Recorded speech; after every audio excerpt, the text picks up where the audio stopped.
안녕하세요. 포유법률사무소입니다. 여러분들, 내가 가입한 보험증권에서 고도 후유장애, 후유장애 80% 이상, 후유장애 50% 이상이라는 담보 보신 적 있으실 텐데요. 보험료는 보통 몇백 원에서 몇천 원만 내지만 보험금은 최소 수천만 원에서 수억 원을 줍니다. 근데 대부분의 사람들은 80% 이상 장애라는 이야기를 들으면 식물인간, 하지마비 등 일상생활이 전혀 불가능한 사람들만 해당한다고 생각하시는 분들이 많은 것 같습니다. 하지만 실제로는 어느 정도 걷는 것도 가능하고 요리도 하고 운전도 하는 등 일상생활을 유지하시는 분들임에도 80% 이상 장애 판정을 받으신 분들도 꽤 많습니다. 그래서 오늘은 어떤 분들이 80% 이상 장애에 해당하여 고도후유 장애 보험금을 받을 수 있는지 알려드리겠습니다. 먼저 알아두셔야 할 점은 보험 약관에서는 신체 부위를 13개로 나누어 정하고 있는데 다른 신체 부위의 장애 지급률은 합산이 가능하다는 겁니다. 예를 들어 볼게요. 내가 공사 현장에서 일하다가 추락해서 뇌손상이 발생했고 우측에 편마비가 발생했고 우측 고관절, 슬관절, 족관절 모두에 운동 제한이 발생하면 장애율이 이미 60%가 인정됩니다. 여기에 손가락이나 손목, 팔꿈치에 약간의 운동 제한만 있으면 어렵지 않게 80% 이상 후유장애에 해당합니다. 저희 포유에서 실제 진행한 사례를 소개해드리면요. 피의자분께서는 공사 현장에서 일하다가 바닥으로 추락한 사고가 발생했고 그로 인해 외상성 뇌출혈과 척추골절이 발생하였습니다. 그래서 산재 처리를 받고 사업주를 상대로 민사소송을 제기하게 되었는데 아시다시피 소송은 기본 1, 2년은 걸리기 때문에 당장 생계를 걱정해야 하는 부담이 생기게 됩니다. 그런데 진행 과정에서 피해자분께서 3개의 보험사에 총 5억의 고도후유 장애보험 담보를 가입해 놓은 것을 확인하게 되었고 뇌손상으로 인한 정신행동의 뚜렷한 장애 50%와 척추의 뚜렷한 운동장애 30%를 합산하여 총 80%의 장애율을 인정받아 보험사로부터 5억을 지급받게 되었습니다.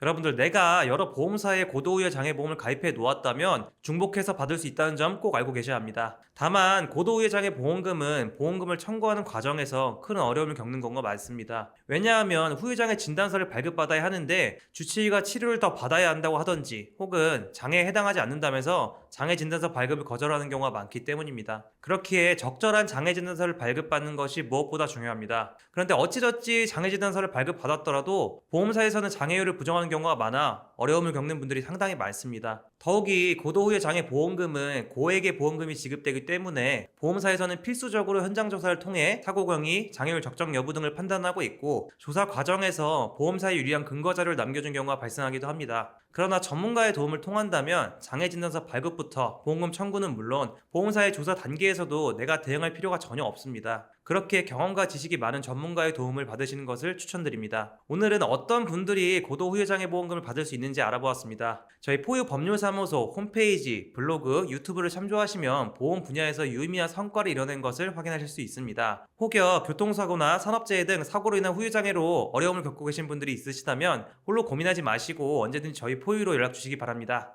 감사합니다.